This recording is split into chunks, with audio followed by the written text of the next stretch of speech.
Ak máš v živote nejakú zlú skúsenosť, ak máš zlý vzťah za sebou, ak máš zlý biznis, nevydarený biznis, nevydarená práca, nevydarené manželstvo, nevydarené partnerstvo, ak máš proste nejaké zlé skúsenosti v živote, je to úplne v poriadku.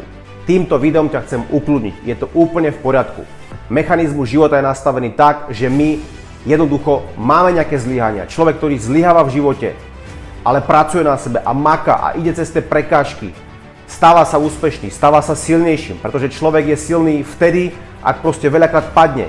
Ako náhle človek veľakrát nepadá, nie je silný. Čiže ako náhle máš za sebou veľa zlyhaní, veľa padov, veľa prekážok, veľa bolesti, veľa trápenia, je to dobré, pretože len vtedy, skutočne vtedy sa stávaš silný, mocný a dokonca vieš byť aj úspešný.